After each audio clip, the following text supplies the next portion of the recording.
포켓뉴스 구현아 기자와 함께하는 구기자의 장바구니집니다. 오늘도 구현아 기자 나와 있습니다. 안녕하세요. 네, 안녕하세요. 우리 소비 생활에서 꼭 필요한 장바구니처럼 소비자가 필요로 하는 알짜 정보만을 골라 전해드리는 장바구니지의 구현아 기자입니다. 네, 오늘은 어떤 내용이죠? 네, 한 대형 백화점이 중견 가구 브랜드를 인수하면서 가구업계의 지각 변동을 예고하고 있습니다.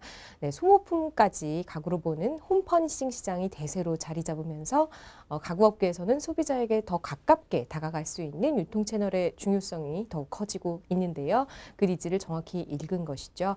오늘은 최근 국내 가구업계의 유통 대기업들이 잇따라 진출하고 있는 상황을 살펴봅니다. 네.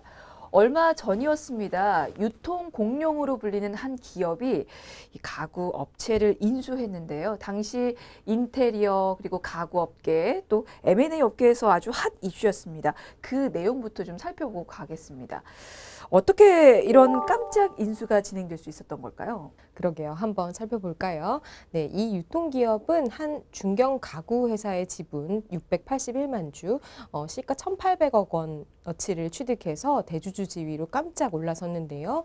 이제 이 그룹의 자회사로 편입될 이 가구업체는 전국에 72개 매장을 운영 중인 가구업계 6위의 업체로 경영권 및 부동산 자산을 인수하고 또 직원의 고용 승계까지 할 예정이라고 하네요. 네. 이번에 인수가 진행된 가구 업체가 그래도 꽤 익숙한 브랜드예요. 이게 맞아요. 가구 업계에서는 알아주는 중견 업체죠? 맞습니다. 네, 1982년에 설립된 이 브랜드는 가정용 가구뿐만 아니라 주방용품이나 인테리어 소품까지 판매하는 중견 홈퍼니싱 기업이고요. 2016년 말 기준으로 볼 때 매출이랑 영업이익은 각각 1,220억 원, 93억 원으로 앞서 이야기한 것처럼 점유율은 업계 추산 6위라고 합니다. 네. 근데 뭐 그 전에는 중견 업체였지만 이제는 이 유통 대기업이 인수를 한 만큼 맞아요. 행보에도 좀 변화가 있을 것 같은데 맞습니다. 어떤 구체적인 계획이 나와 있나요? 아주 구체적인 계획이 확정되지는 않았지만 네. 다양한 형태로 시너지를 낼 것이라는 전망이 나오고 있는데요. 일단 빠른 성장을 위해서 현재 72개의 매장을 향후 5년 내에 160여 개 점으로 2배 이상 늘릴 예정이라고 하고요. 현재 1,200억 원대 매출을 5년 내에 4,500억 원으로 끌어올릴 예정이고 2028년에는 매출 1조 원대로 육성할 계획입니다. 네. 뭔가 매출 금액을 좀 들어보니까 공격적으로 좀 하지 않을까라는 생각이 드는데 네. 뭐 구체적인 계획이 나온 건 아니지만 그래도 사실 유통 대기업이 인수했다는 그 사실이 기대감을 부추기는 건 사실이에요. 특히나 이제 매장 확대 같은 경우는 정말 차원이 다를 것 같거든요. 그동안이랑. 맞아요. 유통업계에 일단 인수된 거니까요. 네. 지금까지 이 가구업체가 단독 샵을 70여 개 이상으로 꽤 많이 가지고 있었다고는 하지만 대규모 유통업체에 들어서는 것은 차원이 다른 일이니까요. 앞으로 이 기업의 백화점과 마트 그리고 쇼핑몰, 아울렛 등을 통해서 들어서게 되면 매출을 드라마틱하게 높일 수 있는 것으로 예상하고 있습니다. 네, 아무래도 가지고 있는 유통 채널이 다양한 만큼 매출 상승 기대를 해볼 만합니다. 그리고 이 유통기업의 경우는 지금까지 가구 시장은 진출을 하지 않았었던 거죠? 이번이 처음인 거죠? 네, 이번이 처음인데요. 지금까지 홈퍼니싱 브랜드 전략을 세우고는 있었지만 가구를 직접 만들기보다는 프랑스나 이태리 등에서 소싱해 오거나 또는 전량 매입하는 등의 방식을 취하고 있었는데요. 이번 인수합병으로 가구 시장에 본격적으로 한 걸음 들인 것으로 보면 될 것 같습니다. 네.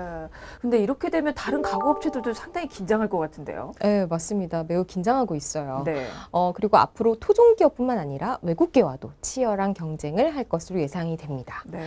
네, 업계에서는 정통 가구 업체와의 시너지를 높게 평가하고 있기 때문에 기존의 국내 홈퍼니싱 시장을 주도하고 있는 브랜드 또 외국계 브랜드 역시 이번 인수 소식에 매우 긴장하고 있다고 들려오고 있습니다. 네. 유통가에서는 이걸 어떻게 봤는지도 궁금해요. 사실 유통 대기업이 한 가구 업체를 인수한 거잖아요. 네. 그걸 본 이 유통가에서는 어떤 반응일까요? 유통가에서는 기대감이 매우 높아지고 있습니다. 기존에 가지고 있는 이 유통기업의 인프라에 제품력까지 가구 회사의 제품력까지 더하면 이 시너지 효과가 제대로 날 거라는 기대를 안고 있기 때문인데요. 이렇게 유통가가 기대감을 안고 있는 동시에 국내 홈퍼니싱 시장의 성장성도 매우 주목받고 있습니다. 최근 홈 인테리어에 대한 관심이 높아지면서 가구업계뿐만 아니라 유통 그리고 패션 대기업까지 경쟁적으로 뛰어들어서 시장이 급성장하고 있는 추세이기도 하고요. 그러니까 유통업계에서는 이 홈 퍼니싱을 새로운 성장 동력으로 삼고 있는 건데 그러면 홈 퍼니싱에 대해서도 좀 알아보겠습니다. 이게 어떤 뜻인가요? 네, 홈 퍼니싱이란 집을 뜻하는 홈과 그리고 가꾼다는 뜻인 퍼니싱의 합성어인데요. 네, 가구와 인테리어 소품, 조명 그리고 침구 등으로 집안을 꾸미는 것을 의미합니다. 통상적인 가구 배치와 인테리어 등을 넘어서 다양한 소품을 활용해서 집을 꾸미는 사람들이 요즘에 매우 많이 늘고 있잖아요. 그래서 최근에 가구 시장인 이 홈 퍼니싱 이 키워드로 대변할 수 있겠습니다. 네. 사실 한 가구 업체가 이 홈 퍼니싱 트렌드를 주도했다고 해도 과언이 아닌데 그게 이제는 점차 확산이 되고 있습니다. 홈 퍼니싱 시장은 현재도 계속해서 상승하고 있는 추세인가요? 네, 그렇죠. 국내의 홈퍼니싱 시장은 웰빙 주거 환경과 또 생활 문화에 대한 관심이 커지면서 급속도로 성장하고 있는 추세인데요. 국민 소득이 2만 달러 수준으로 늘어나고 또 부동산 가격도 천정부지로 오르면서 집을 아늑하고 또 쾌적하게 꾸미는 이 홈퍼니싱 트렌드가 자리 잡기 시작했다고 해요. 그 이후로 관련 시장은 계속 성장하고 있습니다. 그렇군요. 근데 사실 이 홈 퍼니싱 트렌드 덕분에 네. 기존에 가지고 있던 이 가구라는 개념 자체가 좀 많이 바뀐 것 같아요. 맞아요. 가구는 내구성이 매우 중요했잖아요. 네. 근데 이제는 기분에 따라서 바꿔서 쓸 수 있는 그런 소모품이라는 인식이 강해지면서 조명 그리고 인형 비롯한 다양한 소품으로 보는 등 가구의 개념이 좀 확장되었다고 할 수 있겠습니다. 책상이나 침대와 같은 이런 통상적인 가구 외에 집을 꾸밀 수 있다면 모두 가구가 되는 거죠. 그러니까 가구와 인테리어의 경계에 있는 게 이 홈 퍼니싱 산업인 것 같은데 언제부터 어떻게 발전을 해 온 건지도 알아보고 가겠습니다. 이 첫 단추는 어떻게 끼워진 거죠? 네, 다들 들어보셨을 법한 현재 가구업계 1위인 브랜드가 초반에 홈 퍼니싱의 성장을 주도했습니다. 이 브랜드는 원래 부엌 사업을 기반으로 해서 네. 큰 회사인데요. 이 회사는 플래그숍이라는 대형 매장 8곳을 잇따라 출점해서 가구 회사의 한계를 딛고 유통회사로까지 성장했는데요. 그 결과 연 30%대 고속 성장을 이어갔고 작년 매출액은 2조 원 이상이 될 것으로 추정되고 있습니다. 네. 이 부엌 사업을 기반으로 한 가구 업체 다들 감을 잡으셨을 것 같은데요. 점차 대형 매장을 늘리면서 다른 경쟁사들의 그 매장 출점에도 불을 붙이기도 했습니다. 이렇게 해서 홈 퍼니싱 시장이 갖춰지게 된 거고 그 이후에는 어떻게 또 성장을 하게 됐습니까? 네, 다음에는 2014년이죠. 경기도 광명에 대형 매장을 내면서 이 국내로 진출한 외국 기업이 이 불씨를 이어갔는데요. 특히 그 업체는 홈퍼니싱 산업의 개화를 이끈 기업이다라고까지 평가받고 있습니다. 평균적으로 연 매출액 40조 원을 벌어들이고 있는 다 아시는 스웨덴의 가구 업체는 전 세계 매장 중에 두 번째로 큰 매장을 이 국내에 세웠다고 하고요. 그와 동시에 이 홈퍼니싱 트렌드가 더 가속화됐습니다. 네. 사실 이 브랜드는 문을 연 지 몇 년이 지났습니다. 네. 그런데도 불구하고 어느 정도 인기냐면요. 주말에 주차할 자리가 없다 그래요. 그래요. 아직도. 문전성시. 그렇죠. 근데 초반에 정말 관심 많이 받았잖아요. 맞아요. 일부에서는 지자체장들이 나서서 그 매장을 유치하기 위해서 공개적인 구애를 보낼 정도까지 됐다고 하는데요. 쇼룸 형태로 배치를 보여주는 편안한 분위기의 이 매장이 업계의 판도를 뒤바꾸어 놓았죠. 매장을 구경하기 위해서 사람들이 몰리면서 신드롬처럼 벌어지기도 됐었죠. 해외에서 이미 상당한 팬층을 두고 있는 브랜드인 만큼 국내에서 그 인기를 이어갔습니다. 광명점 개장 초기에는 수백 명의 대기줄이 만들어졌고 매장은 아까 말씀하셨듯이 주차장이 없을 정도로 빈 곳이 맞아요. 없을 정도로 그만큼 붐볐다고 하네요. 네, 사실 개점 전부터 관심이 정말 대단했는데 이 관심이 당연히 매출로도 이어졌겠죠. 네, 당연하겠죠. 이 광명점은 진출 첫 해와 둘째 해 모두 3,500억 원대의 매출액을 거뒀는데요. 네, 1호점의 성공에 힘입어서 2호점을 열었고 2020년까지 6개 매장을 낼 계획을 세우고 있다고 합니다. 네. 그 업체가 성공을 거둬서 그런지 사실 그와 비슷한 분위기 매장이 정말 많이 생겼어요. 자체 매장뿐만 아니고 백화점이나 뭐 마트 내에서도 참 그렇잖아요. 맞아요. 때맞춰 글로벌 브랜드의 라이프스타일 숍들이 몰에 들어오기 시작했어요. 백화점도 가구 등 리빙관을 키우기 시작했는데요. 통계청에 따르면 2015년 12조 원이었던 홈 퍼니싱 시장이 2020년에 18조 원까지 성장할 것으로 전망되고 있습니다. 네. 그 중에서도 다양한 라이프 스타일 숍이 정말 인기가 많습니다.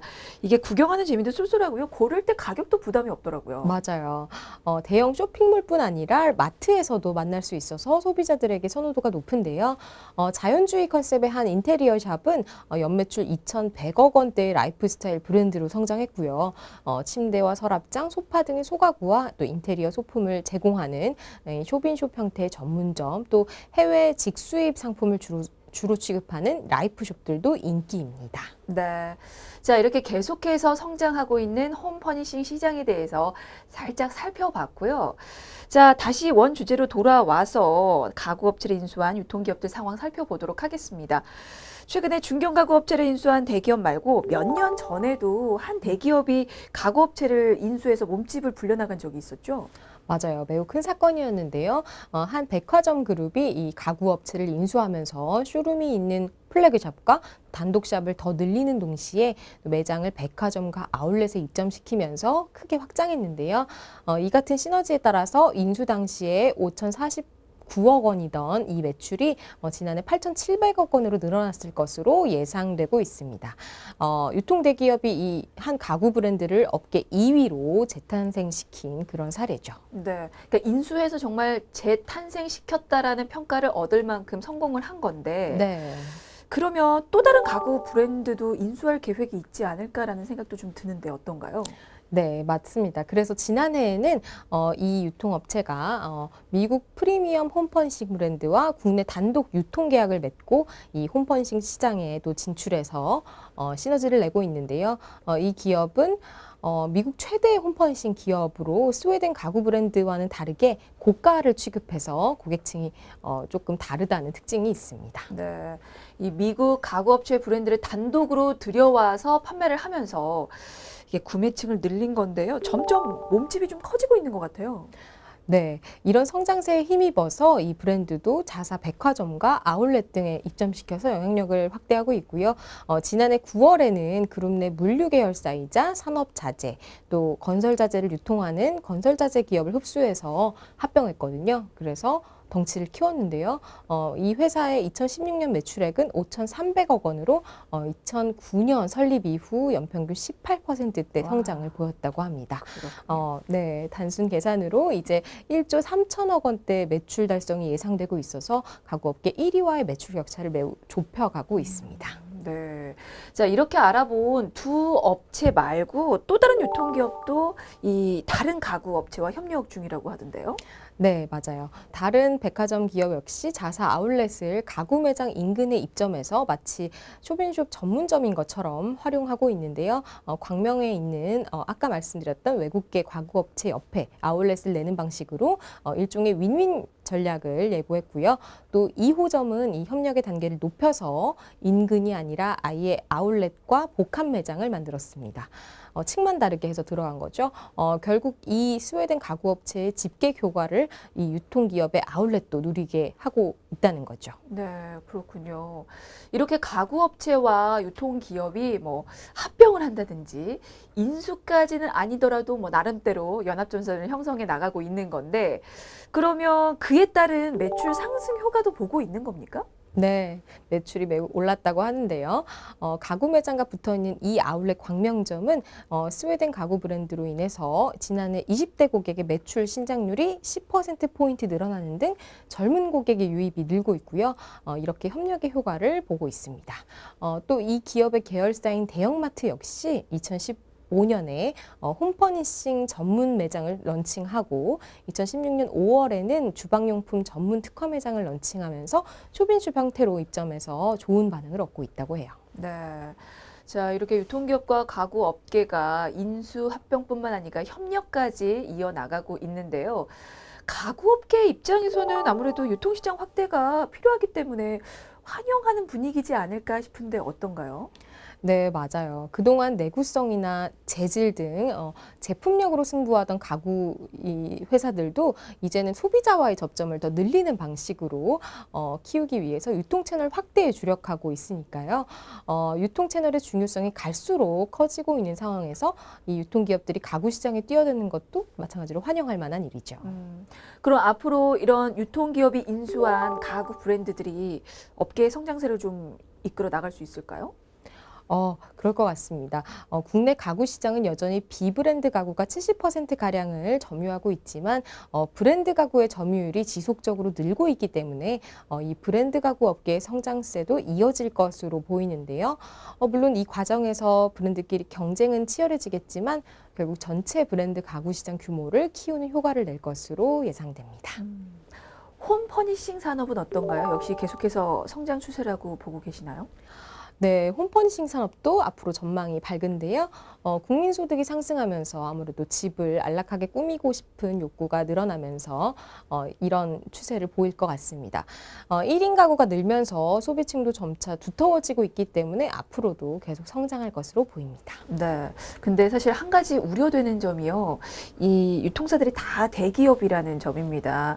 현재 문재인 정부가 이 대형 유통업체의 대규모 점포 출점에 굉장히 부정적인 인식을 가지고 있는데 어떻게 괜찮을까요?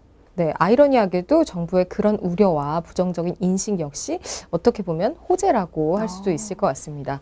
골목 상권 보호를 위해서 대형 유통업체의 출점을 제한하면서 어떻게 보면 투자 여력이 커진 거고요.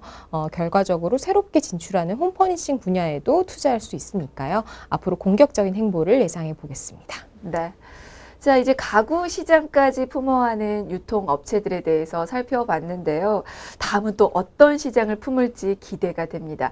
다만 영세상인들 그리고 중소기업을 보호하고 되도록이면 좀 다 같이 안아갈 수 있는 그런 성장을 진행해 갔으면 하는 바람이 드네요. 자, 구기자의 장바구니즈 오늘은 여기서 마무리 짓겠습니다. 지금까지 쿠키뉴스 구현아 기자였습니다. 고맙습니다.